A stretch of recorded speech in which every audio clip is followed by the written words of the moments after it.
Hello வணக்கம், எல்லாரும் எப்படி இருக்கீங்க? நல்லா இருக்கீங்களா? சாப்பிட்டீங்களா? ஓகே, இன்னைக்கு நம்ம வீடியோல என்ன பார்க்க போறோம் அப்படின்னு பாத்தீங்கன்னா, நிறைய பேருக்கு ஒரு டவுட் இருந்துட்டே இருக்குங்க. அந்த 12:1 ரேஷியோ வந்து எப்படிதான் ஒர்க் ஆகுது, நல்ல இட்லி வருதா வரலையா அப்படின்றது கரெக்டா சொல்லுங்க. நிறைய பேர் கமெண்ட் வந்து பாசிட்டிவாவும் சொல்லியிருக்கீங்க, நெகட்டிவாவும் சொல்லியிருக்கீங்க. நிறைய பேர் ட்ரை பண்ணி பார்த்துட்டு சூப்பரா வந்துச்சுன்னு சொல்றீங்க. சில பேர் ட்ரை பண்ணி பார்க்காமலே இது எப்படி சாத்தியம் அப்படின்னு சொல்லி கேக்குறீங்க. ஸோ அதுக்கான ரீசன் எல்லாமே இன்னைக்கு இந்த வீடியோல பார்த்துடலாம். ஸோ உங்களுக்கு ரொம்ப தெளிவான விளக்கம் கொடுக்கணும் அப்படின்றதுக்காக வந்து நான் உலக்குலையும் வந்து நான் அளவுகள் சொல்லியிருக்கேன். ஸோ சேம் மெஷர்மெண்ட்லயே வந்து உங்களுக்கு மிஷின் வச்சுமே நான் வந்து உங்களுக்கு அதுல காமிச்சிருக்கேன். சரிங்களா, பார்க்கலாம் வாங்க. இது வந்து புதுசா நீங்க பிசினஸ் ஸ்டார்ட் பண்ண போறீங்க அப்படின்னா உங்களுக்கு கண்டிப்பா யூஸ்ஃபுல்லா இருக்கும். நிறைய பேர் அதுதான் கேள்வி கேட்டுட்டே இருக்கீங்க, நான் புதுசா பிசினஸ் ஸ்டார்ட் பண்ண போகணும், ஸ்டார்டிங்ல நீங்க சொல்லுங்க அப்படின்னு சொல்லிட்டு. ஸோ பாத்தீங்கன்னா ரொம்ப சின்ன விளக்கு, நம்ம விரல்ல விட கொஞ்சம் ஒரு கூட இருக்க மாதிரியான சைஸ்ல உள்ள உலக்கு தான் எனக்கு எடுத்திருக்கேன். சரிங்களா, பாத்தீங்கன்னா குண்டரிசி ரேஷன்ல கிடைக்கல குண்டரிசி, அதுதான் வந்து நான் பயன்படுத்தியிருக்கேன். ஸோ இப்போ இதுதான் நம்ம பார்க்க போறோம். ஸோ 12க்கு 1, 12 உலக்கு அரிசிக்கு ஒரு உலக்கு உளுந்து சரியா இருக்குமான்னு கேக்குறீங்கல்ல. இது வந்து நான் குண்டரிசி பயன்படுத்துறேன், முழுக்க முழுக்க புழுங்கல் அரிசி மட்டுமே பயன்படுத்துறேன். அது மாதிரி பயன்படுத்தும் போது நீங்க ஒரு உலக்கு உளுந்து பயன்படுத்தீங்கன்னா அது கரெக்டா இருக்காது. சரிங்களா, இப்ப பாத்தீங்கன்னா நான் பச்சரிசி சுத்தமாவே சேர்க்க கிடையாது. ஏன்னா நிறைய பேர் வாட்ஸ்அப்லயுமே வந்து கேட்டுட்டே இருக்கீங்க, நிறைய வாய்ஸ் கால் பண்ணி கூட கேக்குறீங்க, எனக்கு பச்சரிசி சேர்க்காம எப்படி இட்லி நல்லா வரும் அப்படின்னு கேக்குறீங்க. ஸோ பச்சரிசி சேர்க்காம நான் புழுங்கரிசியில மட்டும் வீடியோ ஆல்ரெடி நான் போட்டிருக்கேன் அப்படின்னு சொன்னாலும் அது ரொம்ப பேக்ல போயிட்டனால தெரியல. ஸோ அதனாலவே வந்து ஃபாலோ பண்றவங்களுக்கு எல்லாத்துக்குமே வந்து என்னடா போட்ட வீடியோவே போடுறாங்களோ திரும்ப போடுறாங்களோ அப்படின்ற மாதிரி இருக்கலாம். பட் புதுசா அந்த சப்ஸ்கிரைபர்ஸ் எல்லாத்துக்குமே வந்து கண்டிப்பா யூஸ்ஃபுல்லா இருக்கும். புதுசா நீங்க பிசினஸ் ஸ்டார்ட் பண்ண போறீங்க, இட்லி மாவு பிசினஸ்னா கண்டிப்பா உங்களுக்கு இந்த வீடியோ யூஸ்ஃபுல்லா இருக்கும். சரிங்களா, ஏன்னா நான் ஸ்டார்டிங்ல இப்படிதான் நான் வந்து ஸ்டார்ட் பண்ணேன். ஸோ அந்த அளவு தான் எனக்கு உங்கள்கிட்ட சொல்றேன். நீங்க மெஷர்மெண்ட் வந்து நல்லா கவனமா பார்த்துக்கோங்க. ஸோ 2.25 கிலோ அளவுக்கு இருக்கு. பாத்தீங்கன்னா 2,250 கரெக்டா இருக்கு. ஓகேங்களா, இப்போ வந்து அது எல்லாத்தையுமே நான் வேற ஒரு பாத்திரத்துக்கு, எனக்கு சில்வர் பாத்திரத்துக்கு நான் மாத்திட்டு இதை நல்லா அலசிட்டு நம்ம வந்து தண்ணி ஊற்றி வச்சுக்கணும். சரி, இது ஒரு பக்கம் இருக்கட்டும். அடுத்து நம்ம வந்து உளுந்து அளந்துக்கலாம். உங்களுக்கு இட்லி மாவு சம்பந்தமா நிறைய வீடியோஸ் வேணும் அப்படின்னா இந்த வீடியோக்கு கீழே உள்ள டிஸ்கிரிப்ஷன்ல பிளேலிஸ்ட் லிங்க் கொடுக்க, அதை செக் பண்ணுங்க, அதுல நிறைய வீடியோஸ் கிடைக்கும். பட் இப்ப வந்து ஃபர்ஸ்ட்ல வந்து நம்ம ஸ்டார்ட் பண்ணோம்னா உங்களுக்கு நான் இதுக்கப்புறம் நிறைய வீடியோஸ் நான் ஷேர் பண்றேன். ஸோ எல்லா கோட்டையும் அழைச்சிட்டு மறுபடியும் ஃபர்ஸ்ட்ல இருந்து அப்படின்ற மாதிரி. சரிங்களா, எல்லா கோட்டையும் அழிங்க, நான் முதல்ல இருந்து சாப்பிடுறேன். இப்ப பாத்தீங்கன்னா 1.5 உலக்கு அளவுக்கு நான் வந்து உளுந்து போட்டிருக்கேன். எந்த உலக்கால நான் அரிசி அளந்தனோ சேம் அதே உலக்கால 1.5 உலக்கு அளவுக்கு போட்டிருக்கேன். சரியா 300 கிராம் அளவுக்கு உளுந்து வந்திருக்கு. கூட வந்து நம்ம ஒரு 20 கிராம் அளவுக்கு நம்ம வெந்தயம் வந்து சேர்த்துக்கலாம். சரிங்களா, நம்ம இந்த டேபிள் ஸ்பூன் மெஷர்மெண்ட் இருக்கு இல்லையா, அதுல சேர்த்துக்கிட்டாலும் சரி, இல்ல நீ நார்மலான சாதாரண ஸ்பூன்ல வந்து ஒரு 4 ஸ்பூன் சேர்த்துக்கிட்டாலும் சரி. இது வந்து நான் டேபிள் ஸ்பூன் இருக்கனால இதுல வந்து நான் 2 சேர்த்துக்கிறேன். நீங்க நார்மலான சாதாரண ஸ்பூன் வச்சிருக்கீங்க அப்படின்னா ஒரு 4 ஸ்பூன் அளவுக்கு சேர்த்துக்கோங்க. சரிங்களா, இப்ப பாத்தீங்கன்னா உளுந்து அளந்தாச்சு, அரிசி அளந்தாச்சு. எவ்வளவு மெஷர்மெண்ட் இருக்கு அப்படிங்கறது உங்களுக்கு வந்து நான் ஸ்கிரீன்லயுமே நான் கொடுத்துருந்தேன், அதையும் நீங்க பார்த்து ஃபாலோ பண்ணிக்கோங்க.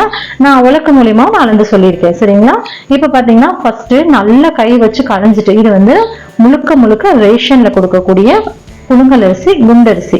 இதுல நெட் அரிசி வரும் பாத்தீங்களா, அது வந்து நீங்க யூஸ் பண்றீங்க அப்படின்னாலோ, இல்ல 10 உலக்கு அளவுக்கு புழுங்கல் அரிசியும் மீதி 2 உலக்கு பச்சரிசி சேர்த்து நீங்க செய்ய போறீங்கனாலோ தாராளமா ஒரு உலக்கு மட்டும் உளுந்து வந்து நீங்க பயன்படுத்தலாம். அதை உங்களுக்கு நான் இன்னொரு வீடியோல நான் சொல்லி காமிக்கிறேன். இன்னைக்கு நீங்க இந்த வீடியோல 1.5 உலக்கு அளவுக்கு உளுந்தை நீங்க யூஸ் பண்ணி பாருங்க. சரிங்களா, இதுவே நீங்க இட்லி பார்க்கும்போது தெரிஞ்சுக்கும் உளுந்து கொஞ்சம் கூடுதலா இருக்க மாதிரி தான் இருக்கும். இன்னும் கொஞ்சம் உளுந்து குறைச்சு போட்டிருந்தா கூட இட்லி நல்லா இருக்குமே அப்படின்ற மாதிரி உங்களுக்கே தோணும். சரிங்களா, சரி இப்ப பாருங்க, ஃபர்ஸ்ட் வந்து நம்ம தண்ணி கழுவினப்ப எவ்வளவு கலங்களா இருந்துச்சுல, ஒரு 6ல இருந்து 7 டைம் நமக்கு எந்த அளவுக்கு ஒயிட்டா, எப்போ நம்ம ஒயிட்டா வருது தண்ணி அந்த அளவுக்கு நல்லாவே கிளீனா வாஷ் பண்ணிக்கோங்க. ஆல்ரெடி வந்து அந்த கல்லு தூசி மண் அதெல்லாம் எதுவுமே இல்லாம தான் நீட்டா தான் இருந்துச்சு அரிசி. நான் தண்ணி விட்டு ஊற்றி வாஷ் பண்ணிருக்கேன். இந்த கல்லு தூசி மண்ணெல்லாம் இருக்கு அப்படின்னு முறை வச்சு புடைச்சு வாஷ் பண்ணிக்கோங்க. இப்போ அரிசி வந்து 2 மணி நேரம் ஊறினதுக்கு அப்புறம் தான் உளுந்து வந்து நம்ம ஊற வைக்கணும். ஸோ உளுந்து வந்து ஒரு பக்கம் இருக்கட்டும். சரிங்களா, இப்போ அரிசி 2 மணி நேரம் ஊற வச்சிருக்கோம். அரிசி வந்து 2 மணி நேரம் ஊறியாச்சு. இதுக்கப்புறம் தான் நம்ம உளுந்து ஊற வைக்க போறோம். உளுந்து பாத்தீங்கன்னா நம்ம ஆல்ரெடி அளந்து எடுத்த உளுந்து வந்து இது கூட சேர்த்துக்கலாம். எப்பவுமே நல்ல ஒரு விஷயம் புரிஞ்சுக்கோங்க, நம்ம மாவு அரைக்கும் போது ரொம்ப முக்கியமா கவனிக்க வேண்டியது வந்து தண்ணி. சரிங்களா, நல்ல தண்ணி யூஸ் பண்ணி தான் வந்து நம்ம ஊற வைக்கணும். அரிசிக்கு வந்து உப்பு தண்ணி ஊற்றி வாஷ் பண்ணிக்கலாம், ஊற வைக்கும் போது நல்ல தண்ணி சேர்த்துக்கோங்க. பட் உளுந்துக்கு வந்து நல்ல தண்ணி மட்டுமே ஊற்றி நீங்க வாஷ் பண்ணவும் செய்யணும், ஊற வைக்கவும் செய்யணும். அதை ரொம்ப முக்கிய கவனமா பார்த்துக்கோங்க. நல்ல தண்ணி சேர்க்கல, ஒரு ஆர்ஓ வாட்டர் அப்படி இல்லைன்னா காவேரி வாட்டர், இதை தவிர நீங்க போர் வாட்டர்லாம் சேர்த்து மாவு அரைச்சிங்க அப்படின்னா கண்டிப்பா வந்து இட்லி வந்து அந்த அளவுக்கு நல்லா வராது. கொஞ்சம் என்ன சொல்ல ஹார்டா வரதுக்கு சான்சஸ் இருக்கு, இல்ல ஒரு மாதிரி குழஞ்சு போற மாதிரி வரதுக்கு சான்சஸ் இருக்கு. தண்ணியில வந்து நீங்க ரொம்ப கவனமா இருக்கணும், அதை நீங்க கவனமா பார்த்துக்கோங்க. சரி, ஓகே, இப்போ வந்து உளுந்து வந்து 1 மணி நேரம் ஊறட்டும். நம்ம நல்ல தண்ணி ஊற்றி ஊற வச்சலாம். உளுந்து வந்து 2 டைமுக்கு மேல கழுவ வேணாம், ரொம்ப கழுவுனீங்கன்னா உளுந்துல உள்ள சத்தெல்லாம் வெளியில போயிடும். சரிங்களா, இப்போ வந்து நல்ல தண்ணி ஊற்றி நான் ஊற வச்சுக்க போறேன். இப்போ சரியா ஒரு மணி நேரத்துக்கு வந்து நல்ல தண்ணி ஊற்றி ஊற வச்சிடலாம். உளுந்து ஒரு பக்கம் ஊறிட்டு இருக்கட்டும். அவ்வளவுதான். இப்போ வந்து ஒரு மணி நேரம் ஊறியாச்சு. இப்போ கிரைண்டர்லாம் கழுவி ரெடியா வச்சிருக்கேன். இதுல வந்து நான் உளுந்த ஃபர்ஸ்ட் நான் போட்டு அரைச்சுக்க போறேன். நல்ல கவனிங்க. உளுந்து வந்து ஃபர்ஸ்ட் இந்த வீடியோ ஸ்கிப் பண்ணாம பாத்தீங்கன்னா நிறைய விஷயம் உங்களுக்கு புரிய வரும். ஸோ அதனால கவனமா கேட்டுக்கோங்க. ஸோ உளுந்து வந்து நம்ம ஃபர்ஸ்ட் எதுக்காக உளுந்து சேர்த்து அரைக்கிறோம், ஏன் அரிசி அரைச்சு உளுந்து அரைச்சோம் அப்படின்னா மாவு வராதா நல்லா இருக்காதா அப்படின்ற டவுட் இருக்கும் இல்லையா, அதுக்காக நான் சொல்ல வரேன். உளுந்து எதுக்காக முத நம்ம சேர்த்து அரைக்கிறோம் அப்படின்னு பாத்தீங்கன்னா, நம்ம முதல்ல வந்து உளுந்து சேர்க்காம அரிசியை போட்டுட்டீங்கன்னா அந்த கிரைண்டர் வந்து நல்ல ஹீட் ஆயிடும். சரிங்களா? அதுக்கப்புறமா நீங்க உளுந்து சேர்த்து அரைக்கும் போது அந்த ஹீட்ல வந்து உளுந்தோடைய மாவு வந்து உப்பி வராம இருக்கும். அப்போ இட்லியும் வந்து உங்களுக்கு சாஃப்டா வராம கல்லு மாதிரி வரும். அதுக்காக தான் வந்துட்டு முத உளுந்து அரைங்கன்னு சொல்றேன். இல்ல எனக்கு அரிசி தாங்க அரைச்சு பழக்கம், உளுந்து வந்து நான் லேட்டா அதுக்கப்புறம் தான் போடுவேன் அப்படின்னு நீங்க சொன்னீங்கன்னா, அரிசி அரைச்சிட்டு ஒரு 1/4 மணி நேரம் 20 நேரம் கிரைண்டருக்கு ரெஸ்ட் கொடுத்துருங்க. நல்லா கிரைண்டர் வந்து கொஞ்சம் ஆற விட்டு அதுக்கப்புறமா உளுந்து போட்டு அரைச்சிங்க அப்படின்னா மாவு நல்லா பிளஃபியா நல்ல புசு புசுன்னு வரும். சரிங்களா? நல்லா வந்து உப்பி வரும். அதுதான் விஷயம். ஸோ அதனால அதை பார்த்துக்கோங்க. அதுக்காக தான் வந்து உளுந்து ஃபர்ஸ்ட் போட்டு அரைக்கிறோம்.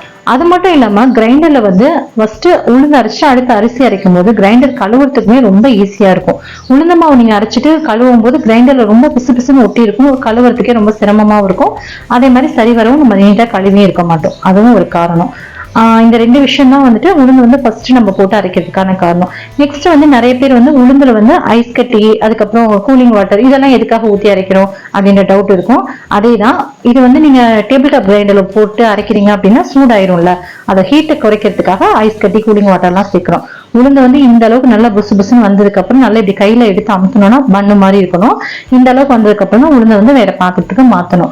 அதே மாதிரி இதுக்கு முன்னாடி போட்ட வீடியோஸ் எல்லாம் இருக்கட்டுங்க, அதுலயே நான் நிறைய வந்து சொல்லியிருக்கேன், உளுந்து நீங்க ரொம்ப கவனமா பார்த்து அரைக்கணுங்க, அப்பதான் வந்து உங்களுக்கு இட்லி மாவு நல்லா வரும் அப்படின்னு சொல்லிட்டு அதுக்கான தனியா வீடியோ போட்டிருந்தேன். பட் அந்த வீடியோவும் பேக்ல போயிருக்கனால நான் திரும்பவும் வந்து உங்களுக்கு உளுந்து மட்டும் எப்படி அரைக்கணும் அப்படின்றத நான் உங்களுக்கு இன்னொரு வீடியோல நான் சொல்றேன். அதை நீங்க வந்து பாருங்க. ஏன்னா உளுந்து வந்து எந்த அளவுக்கு நம்ம முக்கியத்துவம் கொடுத்து அரைக்கிறோமோ அப்ப இட்லி வந்து ரொம்ப சாஃப்டாவும் ரொம்ப சூப்பராகவும் இருக்கும். இது எல்லாமே வந்து நம்ம இட்லி மாவு பிசினஸ் பண்றதுனால இது சின்ன சின்ன ட்ரிக்ஸ் எல்லாம் நீங்க ஃபாலோ பண்ணும்போது உங்களுக்கு மாவு அரைக்கும் போது நீங்க பேக்கிங் பண்ணும்போது உங்களுக்கு மாவு வந்து ஒரு பேக்கெட் சேர்த்து வரலாம், உங்களுக்கு வந்து ஒரு கெயின் இருக்கும். அதுக்காக தான் வந்து இவ்வளவு ட்ரிக்ஸையுமே இவ்வளவு விஷயங்களுமே சொல்லி நான் உங்களுக்கு வீடியோ கொடுத்துட்டு இருக்கேன். சாதாரணமா நம்ம வீட்டுக்கு இட்லி மாவு அரைக்கிறோம் அப்படின்னா இவ்வளவு விஷயங்கள்லாம் தேவை இருக்காது. ஜஸ்ட் அரிசி உளுந்து கரெக்டா ப்ராப்பரா அரைச்சிட்டு உப்பு போட்டு கலந்து வச்சோம் அப்படின்னாலே இட்லி நல்லா இருக்கும். பட் வந்து நம்ம வெளியில வந்து நம்ம ஒரு வியாபாரத்துக்காக நம்ம அரைச்சு கொடுக்குறோம் அப்படிங்கிறப்ப நிறைய விஷயங்களை கவனிக்கணும். சரிங்களா? நான் வந்து ஸ்டார்டிங்ல சின்னதா தான் ஸ்டார்ட் பண்ணேன். அப்ப ஸ்டார்ட் பண்ணும்போது எப்படி வந்து இட்லி மாவு அரைச்சேன் அப்படிங்கிற விஷயங்களை தான் இன்னைக்கு ஒரு பேசிக் கிளாஸ் மாதிரி தான் ஸ்டார்ட் பண்ணியிருக்கோம். இதுக்கப்புறம் இன்னும் நிறைய வீடியோஸ் நம்ம பார்க்கலாம். நம்ம சேனல் நீங்க சப்ஸ்கிரைப் பண்ணி வச்சுக்கோங்க, உங்களுக்கு நிறைய வீடியோஸ் வந்து இதுக்கப்புறம் நோட்டிபிகேஷன்லாம் வரும். இப்ப பாத்தீங்கன்னா அரிசி போட்டாச்சு.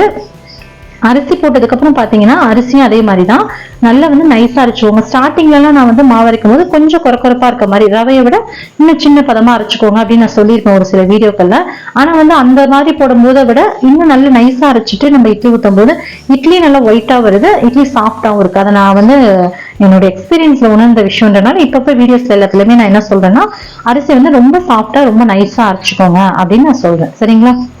ஓகே, ஒன்ஸ் நீங்க ட்ரை பண்ணி பாருங்க. உங்களுக்கு வந்து ஓகே அப்படின்னா நீங்க இது மாதிரி அரைச்சுக்கோங்க. இல்ல நார்மலா நீங்க அரைக்கிறது கரெக்டா இருக்கு, நீங்க போடுற ரேஷியோவா இருக்கட்டும், நீங்க அரைக்கிறதா இருக்கட்டும் கரெக்டா இருக்கு அப்படின்னா நீங்க விட்டுலாம். இதை நீங்க ஃபாலோ பண்ணணும்னு இந்த அவசியம் இல்லை.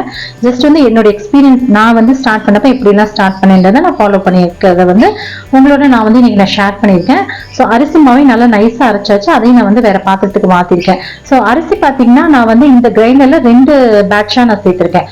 ஒரே பேட்ச்ல வந்து அரைக்க முடியாது என்னோடதுல. ஃபுல்லா போட்டோம் அப்படின்னா போய் ஸ்ட்ரக் ஆகி நிற்கும். அதுக்கப்புறம் ஒரு சிலருக்கு டவுட் இருக்கும், அரிசி போடும்போது நீங்க பாத்திருப்பீங்க, நான் வீடியோல காமிச்சிருப்பேன், கொஞ்சம் கொஞ்சமா இங்க பாருங்க, கொஞ்சம் கொஞ்சமா இது மாதிரி அரிசி போட்டீங்க அப்படின்னா தான் கல்லுல போய் அடியில தேங்கி நிக்காம இருக்கும், கல்லு ஸ்ட்ரக் ஆகாம இருக்கும். இல்ல அப்படின்னா அரிசி எல்லாம் மேல மேல வந்துடும், அப்புறம் தூக்கி நம்ம எடுக்க ரொம்ப சிரமமா இருக்கும்.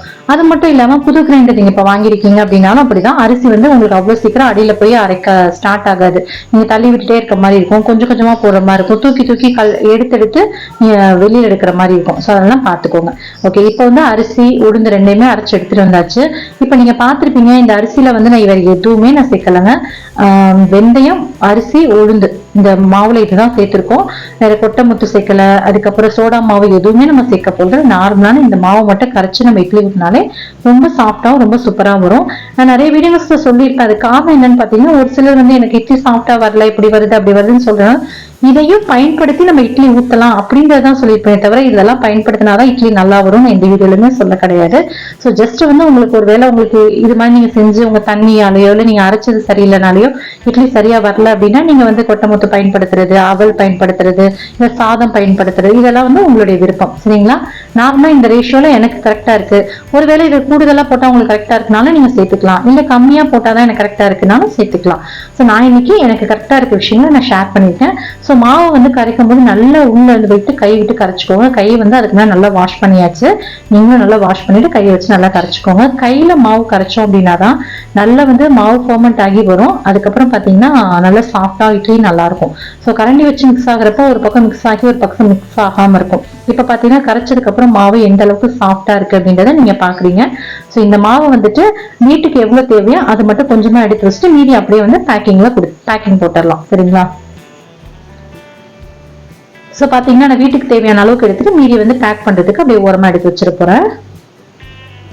அவ்வளவுதான். இது மாதிரி நீங்களும் வந்து இப்ப வீட்டுல எத்தனோ பிசினஸ் பண்றீங்க அப்படின்னா இந்த அளவுக்கு உங்களுக்கு எவ்வளவு தேவையோ அந்த அளவுக்கு எடுத்துட்டு நீங்க இது பண்ணிக்கோங்க. டெய்லி மாவரைக்கிறீங்க, டெய்லி மாவரைச்சு சேல் பண்றீங்கன்னா நீங்க டெய்லி வந்து மாவரைக்கும் போது வீட்டுக்கும் நீங்க எடுத்துக்கலாம். ஃபர்ஸ்ட் வந்து எப்பவுமே நீங்க ஃபர்ஸ்ட் மாவு இட்லி மாவு பிசினஸ் ஸ்டார்ட் பண்ணும்போது வீட்டுக்கு மாவு அரைச்சு பார்த்துட்டு அதை இட்லி ஊத்தி பாருங்க. உங்களுக்கு நல்லா வருதா, நல்லா சாப்பிட்றதுக்கு நீங்க சாப்பிட்றதுக்கு உங்களுக்கு பிடிச்சிருக்கா அப்படின்னு பார்த்துட்டு அதுக்கப்புறம் மாவு வந்து எப்பவும் போல ஒரே ரேஷியோ இதை வந்து மெயின்டைன் பண்ணிக்கலாம் அப்படின்னு சொல்லிட்டு ஒரு முடிவுக்கு வாங்க.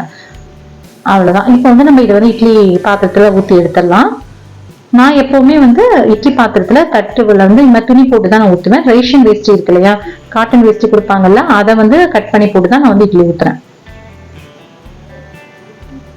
இந்த துணி ஃபர்ஸ்ட் போடும்போது கொஞ்சம் மொடமொடன்னு இருக்கும். அதுக்கப்புறம் நல்லா அலசிட்டு நம்ம செய்ய நல்லா சாஃப்ட் ஆகிடும் துணி. சரிங்களா?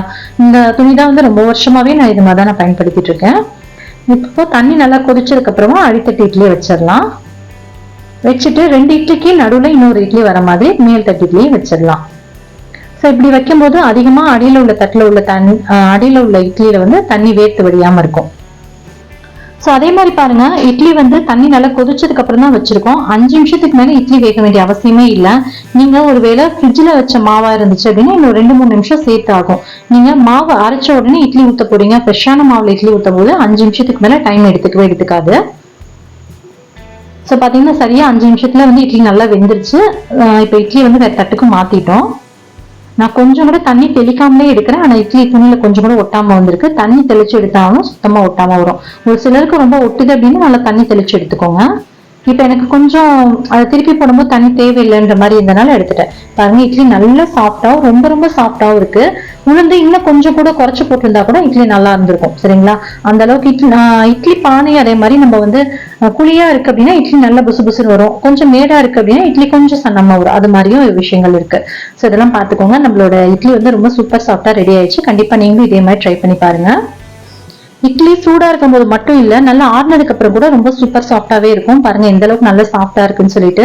சோ உங்களுக்கு வேற ஏதாவது சந்தேகங்கள் இருந்துச்சு அப்படின்னா இந்த வீடியோக்கு கீழே உள்ள கமெண்ட் பாக்ஸ்ல தெரிவிங்க. கண்டிப்பா உங்களுக்கு இன்னொரு வீடியோல ஷேர் பண்றேன். ஓகே ஃப்ரெண்ட்ஸ், நம்ம சேனல் நீங்க சப்ஸ்கிரைப் பண்ணி வச்சுக்கோங்க. கூட வர பெல் ஐகானை கிளிக் பண்ணி வச்சுக்கோங்க. இவ்வளவு நேரம் வீடியோவை பொறுமையா பார்த்தவங்க அனைவருக்கும் ரொம்ப நன்றி. உங்களை இன்னொரு இன்ட்ரெஸ்டிங்கான வீடியோல மறுபடியும் சந்திக்கிறேன். அது வரைக்கும் நன்றி, வணக்கம், தேங்க்யூ, பை.